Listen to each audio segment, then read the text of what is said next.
इस कार्यक्रम के पुण्यार्चक हैं स्वर्गीय श्रीमती विमला देवी जैन की स्मृति में श्री महेश चंद जैन, पुत्र एवं पुत्रवधू श्री पीयूष जैन, श्रीमती कल्पना जैन, पुत्र एवं पुत्रवधू श्री अम्बरीश जैन, श्रीमती डॉली जैन, पौत्र प्रत्यूष जैन, प्रयांश जैन, ईशान जैन, पौत्री कुमारी केहा जैन, कुमारी ऐरा जैन, निवासी कन्नौज, कानपुर, उत्तर प्रदेश।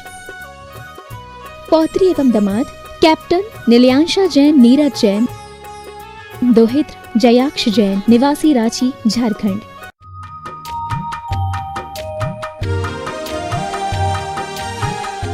शाश्वत तीर्थराज सम्मेद सागर की इस पावन तलहटी पर स्थित गुणायतन परिसर से आप सभी का हार्दिक स्वागत, वंदन, अभिनंदन है। बंधुओं, पूज्य मुनिवर प्रमाण सागर जी महाराज की उस अद्भुत परिकल्पना से निर्मित होने जा रहा है विश्व का एक ऐसा अनूठा आयतन गुणायतन, जिसके माध्यम से आने वाली न जाने कितनी पीढ़ियों का कल्याण होने वाला है।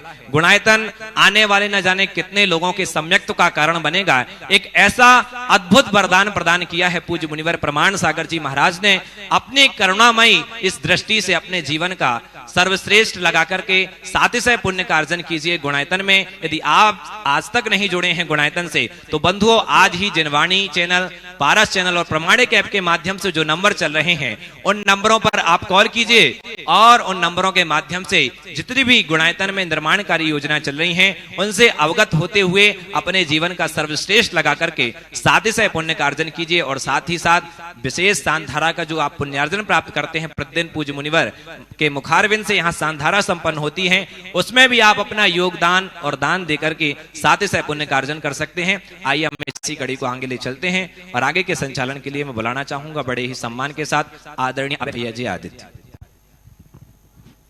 आइए प्रवचन के पूर्व मांगलिक क्रिया संपन्न कराने के लिए मैं आमंत्रित करूंगा जिन्हें सौभाग्य प्राप्त हो रहा है चित्राण दीपजलन और परम पूज मुनिवर के कर कमलों में शास्त्र में पाद प्रक्षालन के लिए मैं सम्मान सहित आमंत्रित करूंगा श्रीमती दमयंती जैन परिवार बड़ौदा, श्री संजय जी, अंजय जी, कैप्टन अनमोल जी, कंदीप जी, आलोक जी, अंशु जी, कोलकाता, अतिशय जी, ये सभी आएंगे परम पूज मुनिवर के कर कमलों में शास्त्र भेंट करने का कार्यक्रम संपन्न करेंगे।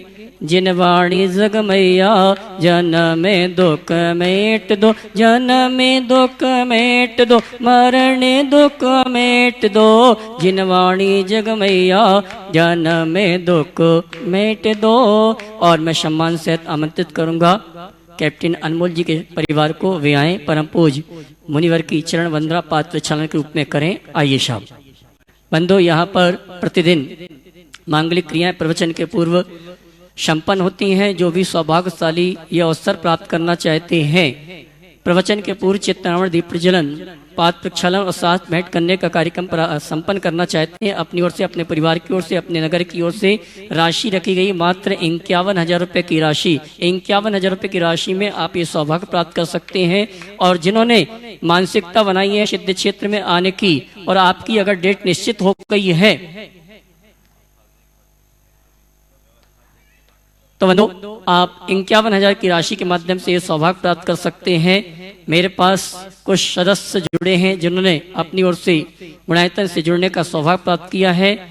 सूत्रधार के रूप में 1 लाख रुपए की राशि देकर श्री पदम कुमार जी, दयापाल जी, सौरभ जी, उमंग जी, श्रीमती आशा जी, श्रीमती अंतिम जैन अशोक नगर, श्रीमती कुसुम जी धर्मपत्नी स्वर्गीय नरेश चंद जी जैन, श्री अमित जैन हरिद्वार निर्माण शारथी के रूप में 51,000 रुपए की राशि देकर सौभाग्य प्राप्त कर रहे हैं। स्वर्गीय जयंती देवी जयप्रसाद जैन की स्मृति में श्रीमती संतोष जी धर्मपत्नी प्रदुम कुमार जी, श्रीमती पूनम जैन धर्मपत्नी श्री विनीत कुमार जी, अनुज अनुराधा, संजय, संगीता जी, श्रीमती अलका पुष्प जैन IRS, शिखर जी, सिद्धार्थ जी, शानिया जी, उज्जवल, रियांश जैन सहारनपुर निर्माण मित्र के रूप में 31,000 रुपए की राशि देकर सौभाग्य प्राप्त किया है। श्री बलवीर चंद जी, राहुल जी, शिल्पी जी, प्रतीक जी, अग्रिम जी जैन शामली, श्री दीपक कुमार जी, श्रीमती रेणु जैन वांदा और निर्माण निधि के रूप में 11,000 रुपए की राशि देकर गुणायतन के विकास में सहयोगी बन रहे हैं। श्री महेंद्र कुमार जी खजूरिया वाले ललितपुर, श्री रत्ती चंद, श्रीमती राजकुमारी जैन भरिया परिवार जबलपुर, श्रीमती सुनीता जी धर्मपत्नी श्री संजय कुमारी जैन शोभित जैन आगरा,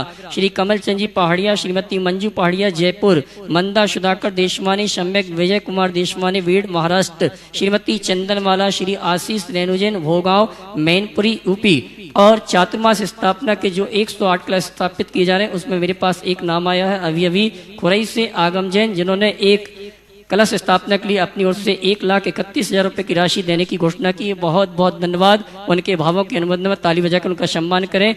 इसी क्रम में सर्व सिद्धि कलश के लिए मेरे पास एक नाम आया है दिल्ली से श्री भूषण जैन, नितिन जैन, राहुल जैन, अमित जैन सपरिवार।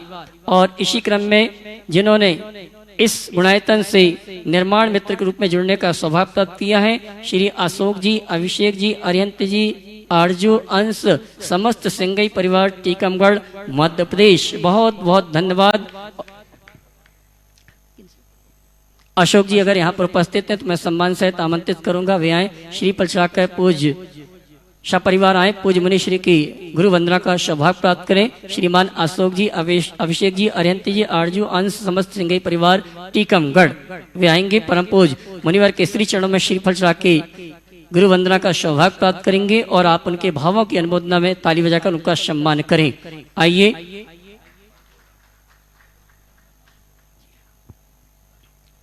और आइए चलते हैं जिनवाणी चैनल और प्रमाणिक ऐप के माध्यम से जिस कार्यक्रम को देख और सुन रहे हैं और यहाँ पर उपस्थित श्रावक जो है पर उपस्थित हैं, उन सभी की ओर से परम पूज्य मुनिवर के श्री चरणों में त्रिवार नमन करते हुए निवेदन करेंगे प्रवचन के लिए, देशना के लिए। हे मुनिवर, नमोस्तु नमोस्तु नमोस्तु। सभी लोग अपने दोनों हाथ जोड़ लें और मेरे साथ महामंत्र के स्मरण के लिए अपना मानस तैयार करें।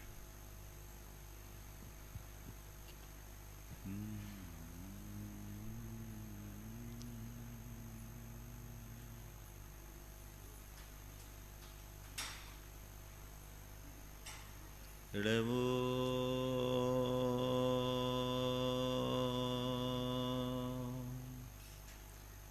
अरिहंता नमो अरिहंताणो नमो सिद्धाय नमो सिद्धाणो नमो आयर्याणं नमो आयर्याणो नमो उवज्झायाणं नमो उवज्झायाणो नमो लोये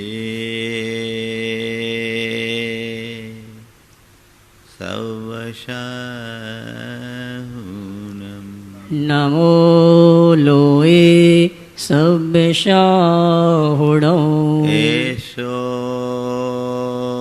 पंचे हळमुयारो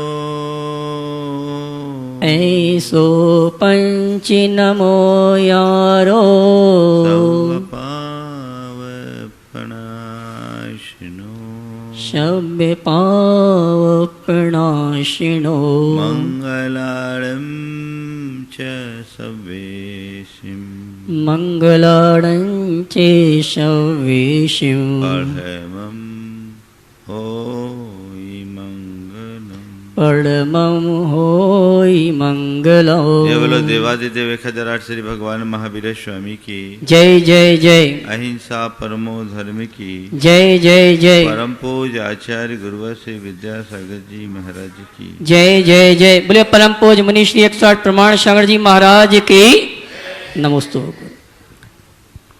धर्म के मार्ग पर जो चलता है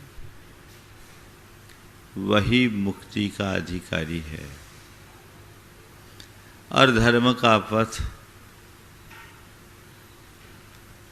रत्नत्रयात्मक है, दर्शन ज्ञान चरित्र मूलक है। दर्शन ज्ञान और चरित्र के संदर्भ में कल बात आई तो दो तरह की बातें उपस्थित हुई। एक निर्वृत्ति रूप तो दूसरी प्रवृत्ति रूप। प्रारंभिक भूमिका प्रवृत्ति से शुरू होती है, जो निर्वृत्ति पर जाकर के पूर्ण हो जाती है। अध्यात्म की जब भी बात की जाती है तो बड़े उच्च आदर्श की बात होती है, लेकिन एक बात हमें सदैव स्मरण में रखना चाहिए कि उच्च आदर्श का अध्यात्म बिना आचरण के फलित नहीं होता। आचरण में शुरुआत प्रवृत्ति से होती है और उसकी पूर्णता निर्वृत्ति में जाती है। प्रायः लोग निर्वृत्ति की बातें करते करते भटक जाते हैं, भ्रमित हो जाते हैं। वस्तु स्वरूप को ठीक तरीके से न समझ पाने के कारण अनेक प्रकार की भ्रांत धारणाएं जनमानस में बना दी गई। आज कुछ खास बातें मैं आप सबसे करूंगा। मोक्ष मार्ग सम्यक दर्शन ज्ञान और चारित्र मूलक है। इसमें सबसे पहली बात सम्यक दर्शन की है।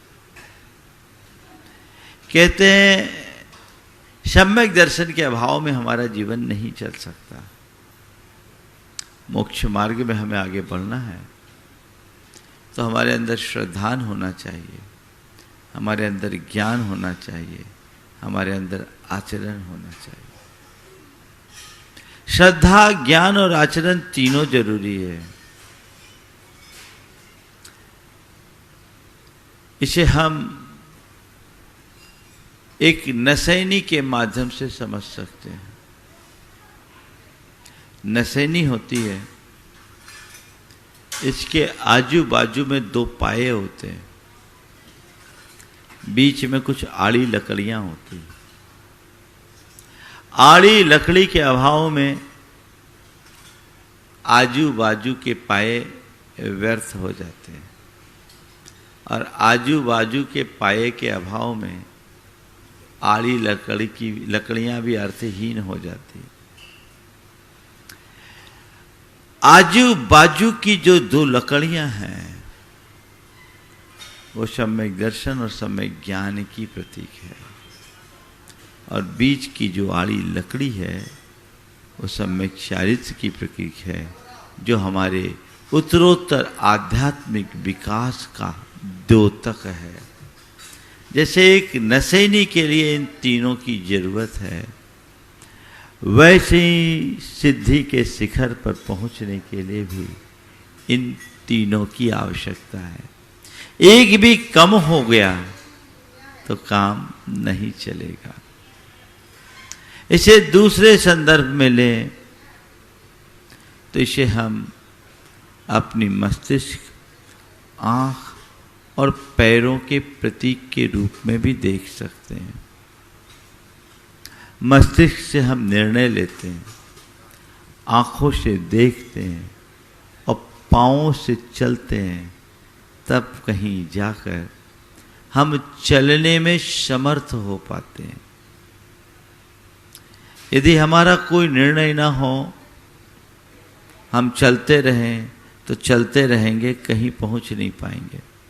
निर्णय ले लिया पर आंखों में दिखता ना हो तो हम गड्ढे में गिरेंगे। निर्णय लिया, आंखों में दिख भी रहा है पर पांव काम न करे तो हम कहीं नहीं पहुंच पाएंगे। तीनों की जैसे जरूरत है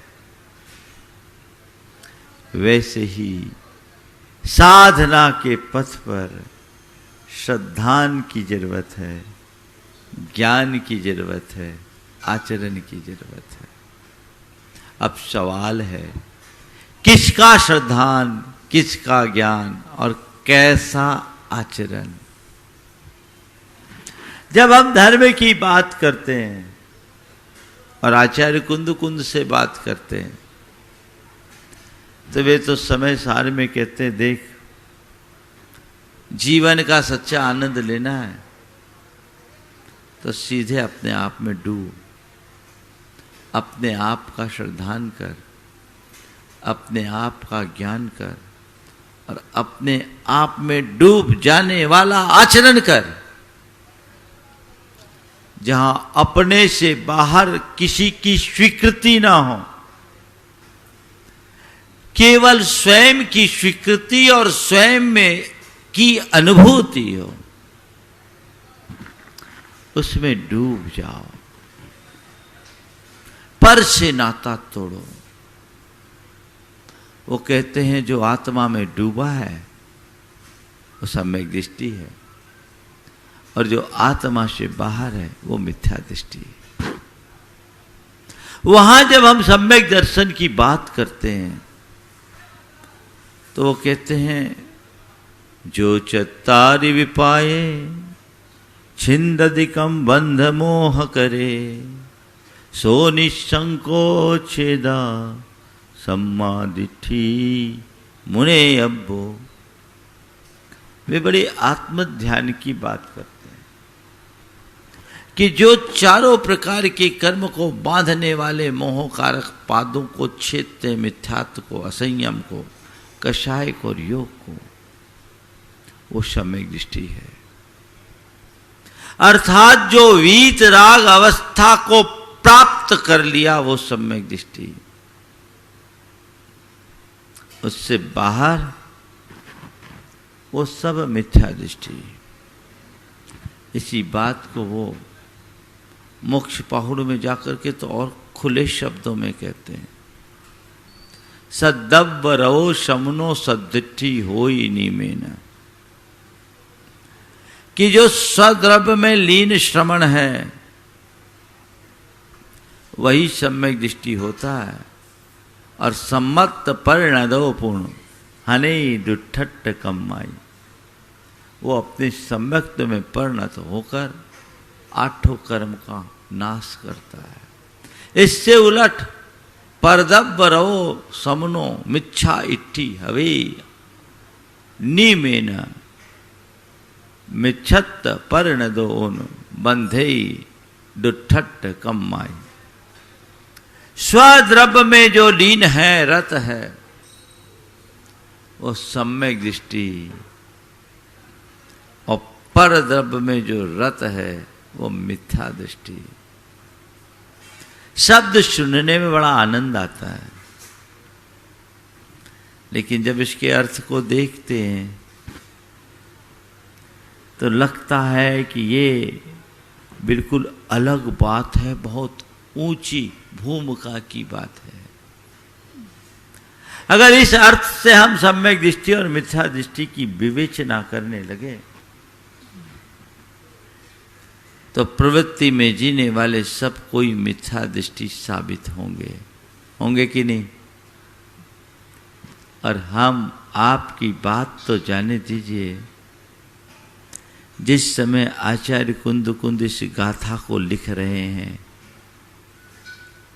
वो गाथा पर द्रव्य में रत होने का द्योतक है, क्योंकि वो अपनी आत्मा से भिन्न भव्य जीवों के हित के भाव से लिख रहे हैं। स्वद्रव्य में रत है या पर द्रव्य में? और ये क्या करे, पर द्रव्य रहो मिथ्या दृष्टि, सद्द्रव्य रहो शमनो सद्दिट्ठी। तो आचार्य कुंद खुद उस घेरे में आ गए। उन्होंने के आ गए तो आ गए, मुझे परवाह नहीं। उनकी दृष्टि में सम्यक दृष्टि होने का मतलब केवल इतना है कि तू अपनी आत्मा को जाना, आत्मा का श्रद्धान किया, मैं शुद्ध आत्मा हूं, ये तूने जान लिया, ये तेरे अंदर श्रद्धान हो गया, तो उसी में रम। जानने के बाद, श्रद्धान होने के बाद भी तू पर में रम रहा, यानी तेरी समझ नहीं है, तू सम्यक दृष्टि नहीं है, यानी तेरी दृष्टि सही नहीं है, तू समझदार नहीं है, तू मिथ्या दृष्टि। और इतना ही नहीं, हम आपकी बात तो जाने दीजिए, मैं आज आपको कुछ अध्यात्म की गहराई बता रहा हूं, और लोग कहां भूल करते हैं वहां आपका ध्यान केंद्रित करने जा रहा हूं। जब ये कहा जाता है तो आचार्य कुंद कहते, देख कोई भी हो, मैं तो जब समय सार की बात करूंगा तो उसे ही सम्यक दृष्टि मानूंगा जो अपने में डूबा हुआ है।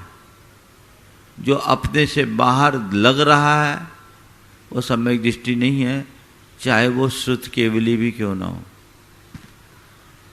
समय सार में वे और आगे बढ़ते हुए कहते हैं परमानुपमानम पिहुरागादीनम तो विद्यते जस्स नविशो जान दी अप्पा नयम तो सव्वा गम धरो भी अप्पाण मयानंतो अनपयम चा विशो अयानंतो की हो दिशम दिट्ठी जीवा जीवे अयानंतो। जिसके अंतरंग में एक परमाणु बराबर भी राग है वो अपनी आत्मा को नहीं जानता। नविशो जान दी अप्पा नयम, वो अपनी आत्मा को नहीं जानता। कौन? हम तुम जैसे साधारण? बोले नहीं, सव्वा गम धरो भी, सारे वांगमय का ज्ञाता होने पर भी श्रुत केवली कल्पोपी नहीं हो सकता। यही बात उन्होंने प्रवचन सार में भी लिखी और इसी आशय की बात उन्होंने अष्टपहुड़ में भी लिखा। बोलो वो सम्यक दृष्टि नहीं। और फिर कह रहे अपानमयानंद, तो जब अपनी आत्मा को नहीं जानता, अनपयम चा विशो अयानंद, तो वो अनात्मा को भी नहीं जानता। और जो आत्मा को नहीं जानता, अनात्मा को नहीं जानता, की हो दी सम्यक दृष्टि, उसे सम्यक दृष्टि कैसे कह सकते हैं? क्योंकि जीवा जीवे अयानंद, तो न वो जीव को जान रहा है न अजीव को जान रहा है। आप समझ पा रहे बात को? वो बहुत हाइट पर जाके बोल रहे हैं। श्रुत केवली के सम्यक दर्शन को भी चैलेंज दे रहे हैं। उस श्रुत केवली को जिसके शरण में जाने वाले को छायिक सम्यक दर्शन हो जाए, उस श्रुत केवली को जिसका आगम के विधानानुसार इस संसार में कभी सम्यक तो नष्ट नहीं होता और जो कभी असंयम, इस भाव में असंयम को प्राप्त नहीं करते। धौला में ऐसा आया, जिन्हें 14 पूर्व का ज्ञान हो जाता है वो उस भाव में असंयम को प्राप्त नहीं होते, यानी 6वें गुणस्थान से नीचे नहीं आते। और पूरे संसार काल में उनका सम्यक दर्शन नहीं छूटता। उनके सम्यक को चैलेंज दे रहे हैं आचार्य कुंदकुंद। वो कह रहे ठीक होंगे वो सम्यक दृष्टि, आगम में लिखा होगा, लिखे रहने दो, मैंने भी लिखा है। वो खुद कहते हैं, आगे बताऊंगा। एक तरफ कह रहे एक परमाणु बराबर राग का नाम भी हो तो सम्यक दर्शन नहीं है, और आगे वो अष्टपौड़ में कहते हैं अरहंते सुभक्ति सम्मतम, अरहंत भगवान के प्रति उमड़ने वाली शुभ भक्ति का नाम सम्यक है। वे कहते हैं पर में रत रहने वाला मिथ्या दृष्टि है, तो कहते हैं अत्तागम तच्चानम सद्धनम हो ही सम्मतम। आप आगम और तत्व के श्रद्धान का नाम सम्यक दर्शन है। एक तरफ कहते तच्च रुई सम्मतम, तत्व की रुचि का नाम सम्यक है, तो दूसरी तरफ कहते हिंसा रहिए धम्मे 18 दोष बज्जिए देवे निगंथे पवने सद्धनम हो ही सम्मतम। हिंसा से रहित धर्म में, 18 दोष से रहित देव में, निर्गंथ मुनि में, और प्रवचन यानी शास्त्र में श्रद्धान का नाम सम्यक दर्शन है। परस्पर विरोधी बात नहीं, बात विरोधी दिखती है लेकिन इसमें कोई विरोध नहीं। अगर हम हर बात को उसके मूल संदर्भ से जोड़कर समझना चाहें तो ये सब बातें हमारे लिए बड़ी सुग्राह्य हो सकती है। जब कभी भी हम मिथ्या दृष्टि कहेंगे तो अध्यात्म में वो एक गाली है, पहला गुणस्थान। पर समय सार में आचार्य खुद कह रहे हैं मैं यहाँ बीतराग सम्यक दृष्टि को ही सम्यक दृष्टि मान रहा हूं। वो निश्चय सम्यक दर्शन की बात करते हैं। किसकी बात करते हैं? और हम जिन्हें अभी सम्यक दृष्टि कह रहे हैं वो सब व्यवहार में। दोनों में बुनियादी अंतर है।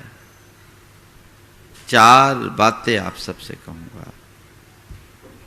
आस्था, आश्वासन, आचरण, अनुभूति। आस्था, आश्वासन, आचरण, अनुभूति क्या है समझिए। प्रारंभिक भूमिका में श्रद्धा होती है आत्मा की। जान लिया मैं कौन हूं, मेरा क्या है, मेरा स्वरूप क्या है। लेकिन पुराना जो संस्कार है वो अंदर से उद्वेलित करता है, वो प्रभावित करता है।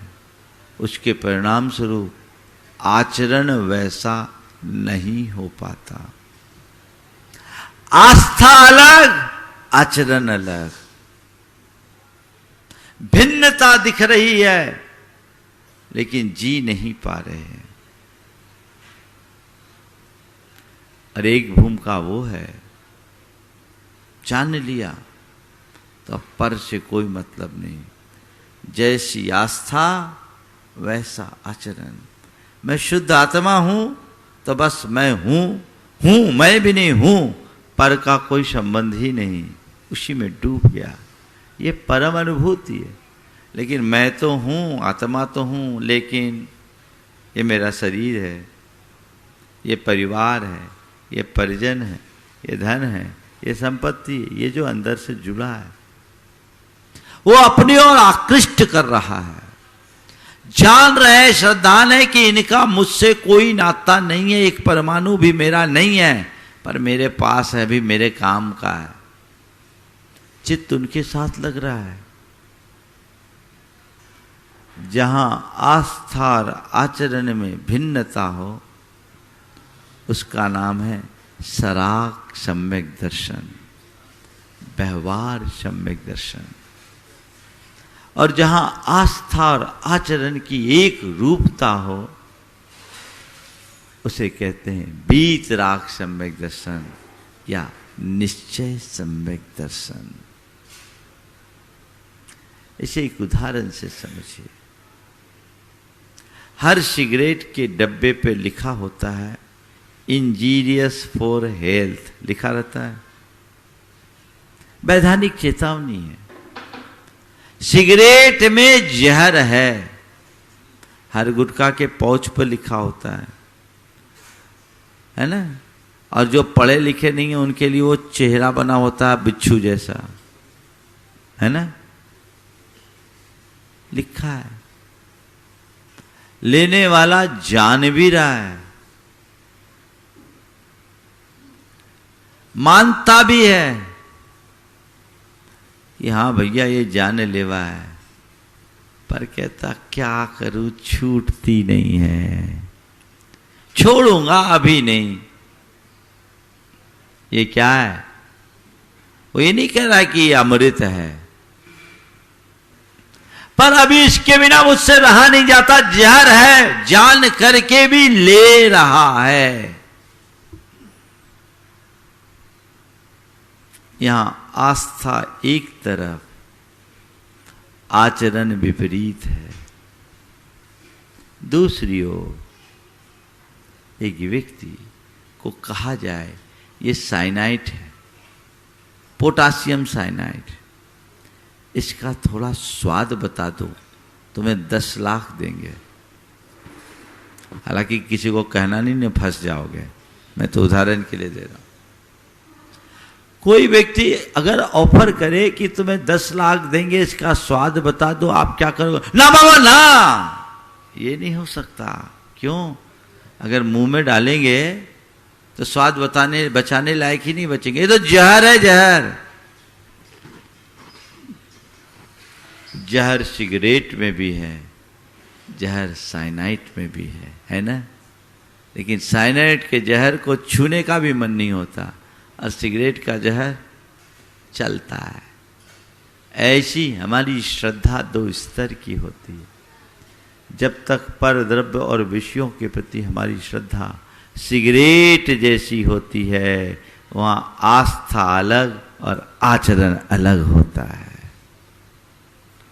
लेकिन जब वही श्रद्धा साइनाइड जैसी हो जाती है, जैसी आस्था वैसा आचरण, वहां केवल और केवल आत्मा है, अनात्मा का कोई लेना देना ही नहीं। जब आचार्य कुंद कुंद कहते हैं सद्दव्रवो समनो सम्मा इठी हवे नी में, तो वो केवल उसी निश्चय सम्यक्त की बात करते हैं, उसी बीत राग अवस्था की बात करते हैं, जहां आस्था और आचरण में एक रूपता है। अपने नीचे की भूमिका में जीने वाले लोग आस्था अलग, आचरण अलग, कर नहीं पाते, कदाचित करना चाहते भी हैं, लेकिन मन इतना दुर्बल बन जाता है कि कर नहीं पाते, उसी में रमते हैं। एक पौराणिक प्रसंग से अपनी बात आगे कर रहा हूं। रामायण पर आधारित प्रसंग है। सबने जैन परंपरा में पद्म पुराण पढ़ा सुना होगा। श्री राम का चरित्र वर्णित है। ऐसा कहते हैं जब लक्ष्मण जी की मृत्यु हो गई, रामचंद्र जी उसे स्वीकारने को तैयार नहीं हुए कि लक्ष्मण मर सकते हैं। उन्होंने लक्ष्मण जी की मृत काया को 6 महीने तक अपने कंधे पे टांगा रखा, इधर उधर भटकते रहे। अगर किसी ने भूल से भी कह दिया कि लक्ष्मण जी तो चल बसे, बोले तू मरे तेरा बाप मरे, इस बात को स्वीकारने को राजी नहीं थे। कई तरकीब लगाई गई कि किसी भी तरह से स्वीकार ले और लक्ष्मण जी का अंतिम संस्कार कर दे, लेकिन वो है कि इसे स्वीकारने के लिए कहीं से राजी ही नहीं। महापुरुषों का शरीर विशेष होता है, 6 महीने तक उसमें विकृति नहीं आती, उनमें विकृति नहीं आई, वो स्वीकारने को राजी नहीं। ऐसा जो वर्णन लिखा उसको देख करके अगर कहें तो ऐसा लगेगा, अगर शास्त्रों में ऐसा नहीं लिखा होता कि श्री राम जी क्षायिक सम्यक दृष्टि थे, तो आज के तथाकथित विशुद्ध सम्यक दृष्टि उन्हें विक्षिप्त घोषित कर देते। लेकिन राग था, भाई के प्रति राग था। वो आज भी उनसे आत्मा के स्वरूप पूछते तो वो यही बताते, संसार के संयोग वियोग का ऐसा चित्रण करते कि सामने वाले में वैराग आ जाए। सब मरेगा, उससे लक्ष्मण भी मरेगा, लेकिन अभी नहीं मर सकता। ये कौन कहलवा रहा है? अंदर का राग। ये श्रद्धान है, मरना सबको एक दिन अपनी अपनी बार, लेकिन ठीक है बाहर आएगी, अभी नहीं है। ये क्या है? राग। अब एक दूसरा एपिसोड देखिए, जब वही रामचंद्र जी मुनि बनकर के तप कर रहे हैं, आत्मा ध्यान में निमग्न है, स्वर्ग में सीता का जीव जो प्रतीन्द्र बना है महान तप के बल पर, वो 16वें स्वर्ग में है। वो सोचता है रामचंद्र जी और मेरा इतने भवों का साथ रहा, ये जिस तरह से ध्यान में मगन है मोक्ष चले जाएंगे, गड़बड़ हो जाएगा। अगले भाव में मुझे भी मोक्ष जाना है, क्यों ना खलल डालो कि अगले भाव में हम दोनों एक साथ मोक्ष जाएं। क्या है राग? राग जो न कराए सो थोड़ा है, राग जो न कराए सो थोड़ा है। आ गया नीचे और भयानक उपसर्ग किया, उपद्रव करना शुरू कर दिया। उसका उद्देश्य रामचंद्र जी को सताने का तो नहीं था, पर उन्हें दिगाने का था। कैसे डिग जाए ताकि ये अटक जाए और अगले भाव हम दोनों साथ साथ मोक्ष जाएं। कैसा विचित्र संयोग। एक सम्यक दृष्टि उपसर्ग कर रहा है और एक सम्यक दृष्टि उपसर्ग सह रहा है। उपसर्ग करने वाला भी सम्यक दृष्टि, उपसर्ग सहने वाला भी सम्यक दृष्टि। सम्यक दृष्टि पर उपसर्ग कर रहा है। बात हजम में होने लायक नहीं है, लेकिन है। क्या अंतर, ऐसा क्यों कर हुआ, क्यों कर हुआ?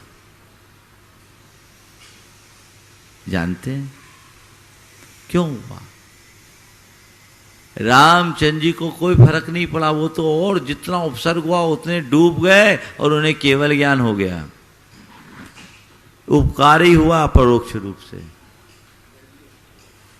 प्रभावित क्यों नहीं हुए? क्योंकि रामचंद्र जी अब बीत राग सम्यक्त की पूर्ण भूमिका में आ गए थे। अब पर मेरे सामने है ही नहीं। एगो हम शासदो आदा नान दंसन लखनो शेषा में बाहिरा भावा सब्वे संजोग लखनो। एकमात्र शाश्वत आत्मा हूं, ज्ञान दर्शन लक्षण स्वभाव वाला। मुझसे पृथक जितने भी बाहरी पदार्थ है वो संयोग है, मेरे नहीं है। आह मिक्को खल शुद्धो दंसन नान मय्यो सदा रूबी नव्याथी मध्य किंचवी अन्नम परमाणु मित्तम्पी। मैं एकमात्र शुद्ध आत्मा हूं, दर्शन ज्ञान स्वरूप हूं, अरूपी हूं। मुझसे भिन्न एक परमाणु भी मेरा नहीं है। ये श्रद्धांत तो आपको भी है ना? इतना तो पता है महाराज, पता ही है भीतर क्या है वो भी मुझे पता है। आस्था अलग है, आचरण अलग है। वो बीतराग भूमिका में गए, आनंदानुभूति हो गई। तो क्या होता है?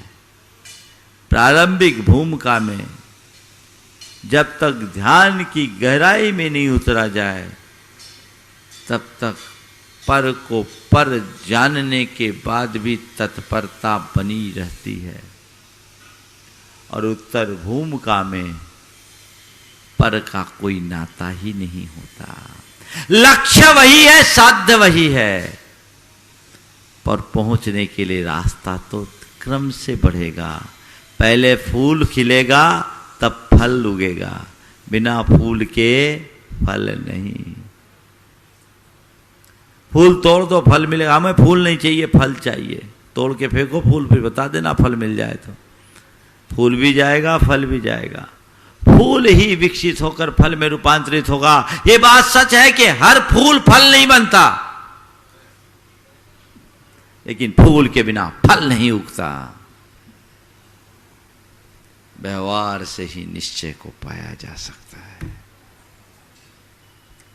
अब दोनों में अंतर है। एक में अनुभूति है, एक में आश्वासन है। सराग भूमिका में आत्मा की अनुभूति नहीं है। कई लोग हैं जो आज चौथे गुण स्थान में ही आत्मानुभूति खोजते हैं। सम्यक दृष्टि तो एक गृहस्थ भी है, और सम्यक दृष्टि एक बीच रागता में डूबे हुए मुनिराज भी हैं। सीता का जीव भी सम्यक दृष्टि था, श्री राम मुनि अवस्था में भी सम्यक दृष्टि थी। दोनों बराबर हो जाएंगे क्या? दोनों के अनुभव में बड़ा अंतर। क्या अंतर? एक दूसरी क्लास के बच्चे को दिया जाए समय सार, और एक पोस्ट ग्रेजुएट करने वाले व्यक्ति के हाथ में समय सार हो। दोनों समय सार पढ़ सकते हैं, पर दोनों का अर्थ बोध एक सा होगा क्या? छोटा बच्चा बोलेगा स म य समय आ की मात्रा सा र स म य सा र, ये पड़ेगा ना।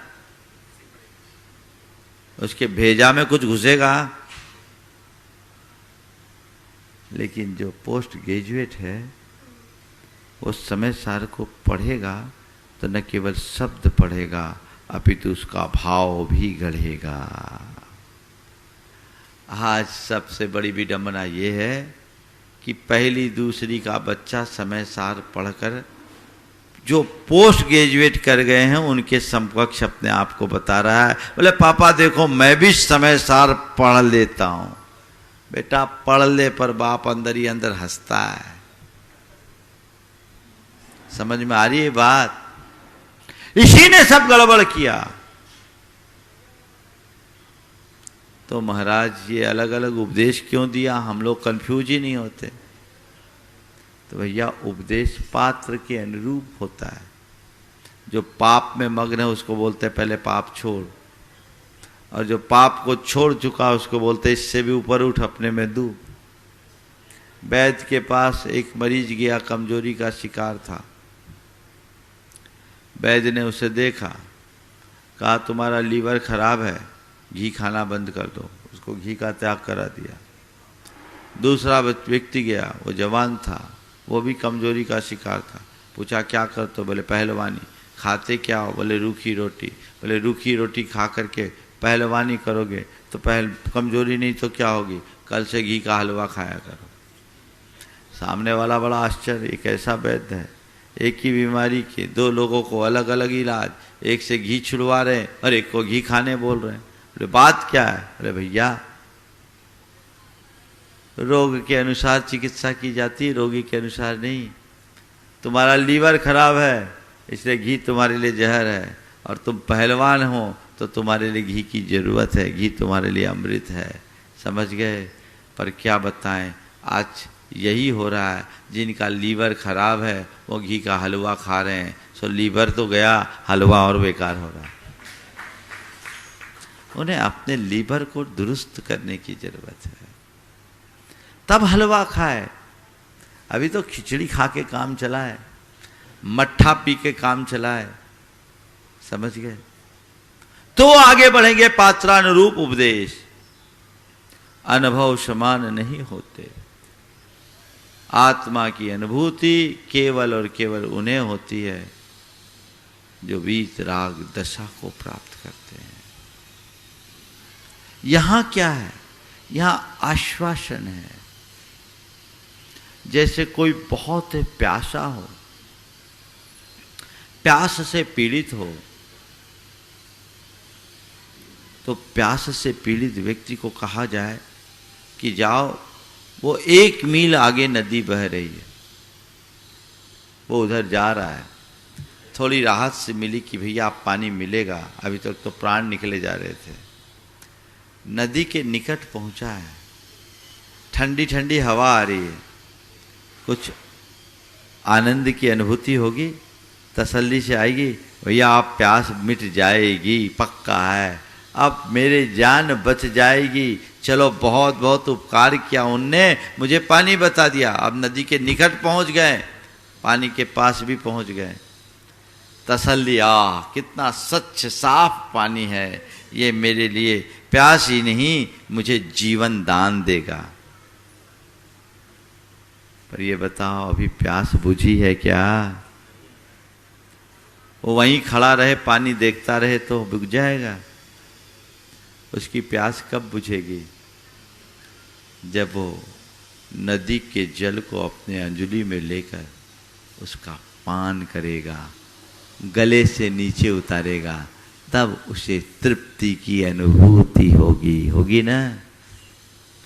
तो जब तक आस्था और आचरण में अंतर है तब तक कोरा और कोरा आश्वासन है। जब आस्था और आचरण में एक रूपता है तभी अनुभूति है, वही वीतराग दशा है, वही निश्चय है, वही शुद्धोपयोग है। समझ में आ रही बात आप लोग? तो अलग अलग भूमिका की बात है। समय सार में आचार्य कुंद ने उसे ही केंद्रित किया है, पर वो ये नहीं कहते कि केवल सम्यक दृष्टि यही है। बोले यहां तो यही है, और इस सम्यक दृष्टि को तुम आम सम्यक दृष्टियों में मत खोजना। क्योंकि मैंने यहाँ केवल वीतराग सम्यक दृष्टि की बात कही है, और वो वीतराग सम्यक दृष्टि वही होता है जिसके पास वीतराग चारित्र है। पर हाँ, घबराना नहीं, घबराना नहीं। अगर तू व्यवहार के सम्यक को भी प्राप्त कर लेगा तो कल तू इस भूमिका में आ सकता है। और उसकी बात उन्होंने अन्यत्र कही, वही समय सार में कहते जीवादि सद्धनम तेसाम अधिगमो नानम रायादि परिहरणम चरणम एसो दुमोख हो। वहां आत्मा से भिन्न जीवादि के श्रद्धान को सम्यक कह रहे हैं। वे ही कह रहे हैं अरहंत सुभक्ति सम्मतम, अरहंत भगवान में शुभ भक्ति का नाम सम्यक है। वे ही कह रहे हैं हिंसा रही है धम में 18 दोष बज्जिए जीवे निगंथ है पवने सद्धनम हो ही सम्मतम। हिंसा से रहित देव में 18 दोष से रहित धर्म में, हिंसा से रहित धर्म में 18 दोष से रहित देव में, निर्गंथ मुनि में और प्रवचन में श्रद्धान का नाम सम्यक है। वे ही कह रहे अत्तागम तच्चानम सद्धनम हो ही सम्मतम। और बव गए अशेष देशो शुद्धप्पा होई अत्ता परमप्पा होई अत्ता। तो ये आचार्य कुंद कुंद की उक्तियां हैं, वो अलग अलग भूमिका को ध्यान में रखते हुए है। इसलिए मैं आप सबसे कहूंगा समय सार पढ़ो, पर उसे समझते हुए उसके अर्थ में चूक मत जाना। क्योंकि आचार्य कुंद कुंद का इसका आभास था कि ये अध्यात्म का तत्व हर किसी को हजम नहीं होगा, लोग इसका गलत दुरुपयोग भी कर सकते हैं।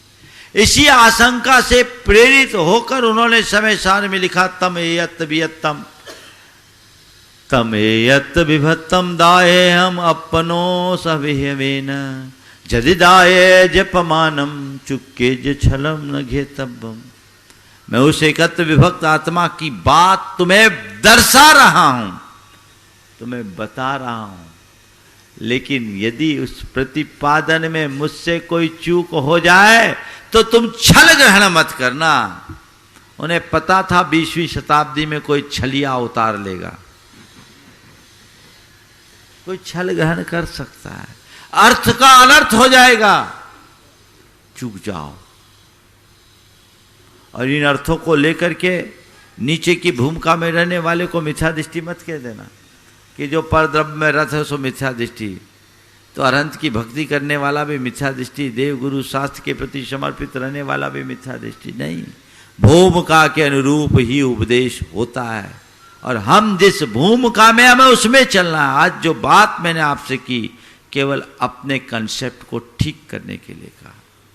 मैं आपसे कहूँगा कि समय सार को अगर पढ़ना है और सुनना है ना, तो उसके मुख से सुनो जिसने समय सार को पढ़ा नहीं, जिसने समय सार को जिया है,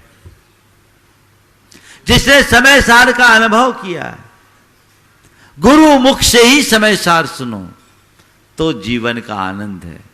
नहीं तो लोग समय सार का अर्थ समय के हिसाब से निकाल देंगे, कुछ को अंडरलाइन करेंगे, कुछ को अंडरग्राउंड करेंगे, मामला बिगड़ जाएगा। ऐसा नहीं होने चाहिए। अलग अलग भूमिका के अनुरूप सबकी अनुभूतियां होती। एक बार एक भाई ने कहा, महाराज जी आप चौथे गुणस्थान में शुद्ध आत्मा की अनुभूति मानते हो कि नहीं मानते हो? मैंने कहा आचार्यों ने माना होता तो मैं मानता, उनने नहीं माना तो मैं कैसे मानूंगा? बोले महाराज जी जो अनुभूति ऊपर होती वो नीचे भी होती, जो सम्यक दृष्टि ऊपर है वही सम्यक दृष्टि नीचे है। जब ऊपर के सम्यक दृष्टि को वो अनुभूति हो सकती है तो नीचे की सम्यक दृष्टि को अनुभूति क्यों नहीं हो सकती? मैंने उसे एक किस्सा सुनाया कि शिष्य गुरु के चरणों में साधना रत था। एक दिन गुरु के पास शिकायत लेकर चला गया। बोले गुरुदेव इतने सालों से आपके चरणों में है, आपके चरणों में हूं, आपने कहा था मैं तुझे अपनी आत्मा की अनुभूति कराऊंगा, आज तक नहीं हुई। बोले बेटा अभी तुझे और साधना करने की जरूरत है, वक्त लगेगा। बोले गुरुदेव जब आपको अनुभूति हो सकती तो मुझे क्यों नहीं हो सकती? जो आत्मा आपकी वही आत्मा मेरी है। जब आपको वो अनुभूति हो सकती तो मुझे क्यों नहीं हो सकती? गुरु ने कहा इसकी आंख खोलना जरूरी है। कहा एक काम कर, पानी लेके आ। पास में एक नदी बहती थी, एक लोटा पानी लेकर आया। जब पानी आया, लोटा लेके सामने रखा शिष्य ने। गुरु ने कहा इसमें नाव चला, इसमें नाव चला। गुरुदेव इसमें नाव कैसे चलेगा? ये तो लोटा है, नाव तो नदी के पानी में चलेगा। गुरु ने कहा जो पानी नदी में है वही पानी नाव लोटा में है। जब नदी में नाव चल सकती तो लोटे में नाव क्यों नहीं चल सकती? जो पानी नदी में है वही पानी लोटे में है। जब नदी के पानी में नाव चल सकती है तो लोटे के पानी में नाव क्यों नहीं चल सकती? दोनों का पानी तो एक है। शिष्य समझ गया गुरुदेव बात बिल्कुल ठीक है। नदी में पानी अथाह है और नाव में लोटे में पानी थोड़ा है, इसमें नाव नहीं चल सकती। गुरु ने इतना ही कहा, बेटा तुझे अपनी आत्मानुभूति की नाव चलाने की इच्छा है तो बस एक काम कर, इस लोटे को नदी बना दे, नाव चल जाएगी। आज लोग हैं कि लोटे में नाव चलाने की कोशिश कर रहे हैं। चला लो भैया, कागज की भी शायद मुश्किल से चले, कागज की भी मुश्किल से चले, कल्पनाओं की भले चला सकते हो तुम, यथार्थ की नहीं चलेगी। यथार्थ को पहचानो। तो यहां आगे आचार्य कुंद ने सम्यक दर्शन के संदर्भ में जो बातें की है, मैं उसकी आप सबसे चर्चा करूंगा और जीवन व्यवहार मूलक बातें करूंगा। आज तो आधार है, कल से लगभग 15 दिन तक केवल सम्यक दर्शन की चर्चा होगी, वो भी आचार्य कुंद की भाषा में, और वह भी आप जैसे सामान्य जनों के लिए जो आचार्य कुंद ने कहा वो हम उनके आशय को समझे और अपने जीवन की दिशा को मोड़े तो वो जीवन में एक बड़ी उपलब्धि होगी। हो सकता आज की कुछ तात्विक बातें लोगों को समझ में नहीं आई हो, लेकिन कल से जो बातें होगी वो ऐसी होगी जो समझ में नहीं आएगी, सीधे भीतर घुसेगी, सीधे भीतर घुसेगी। आज तो हमने बेस बनाया, सम्यक दर्शन क्या है। आचार्य कुंद ने भूमिका के अनुरूप अलग अलग लोगों के लिए सम्यक दर्शन की अलग अलग परिभाषा दी है, और कल से मैं शुरू करूंगा उस परिभाषा को जो एक आम जनों के जीवन के लिए जरूरी है। कल का मुख्य प्रतिपाद होगा, हिंसा रहिए धम्मे 18 दोष बज्जे देवे निगंथे पब्बैने सद्धनम होई समत्तम। देव में, धर्म में, देव में, गुरु में और शास्त्र में श्रद्धान, वो श्रद्धान कैसा होना चाहिए और धर्म का स्वरूप क्या है, देव का स्वरूप क्या है, शास्त्र का स्वरूप क्या है, गुरु का स्वरूप क्या है, ये हमारे श्रद्धान में आना चाहिए, जिससे हम अंतरंग आत्मा को पहचान कर अपने जीवन का पथ प्रशस्त कर सके। क्रम से विवेचन होगा। यहीं पर विराम। बोलिए परम पूज्य आचार्य गुरु श्री विद्यासागर जी महाराज की। बोले पर इस कार्यक्रम के पुण्यार्चक थे स्वर्गीय श्रीमती विमला देवी जैन की स्मृति में श्री महेश चंद जैन, पुत्र एवं पुत्रवधू श्री पीयूष जैन, श्रीमती कल्पना जैन, पुत्र एवं पुत्रवधू श्री अम्बरीश जैन, श्रीमती डॉली जैन, पौत्र प्रत्यूष जैन, प्रयांश जैन, ईशान जैन, पौत्री कुमारी केहा जैन, कुमारी ऐरा जैन, निवासी कन्नौज, कानपुर, उत्तर प्रदेश।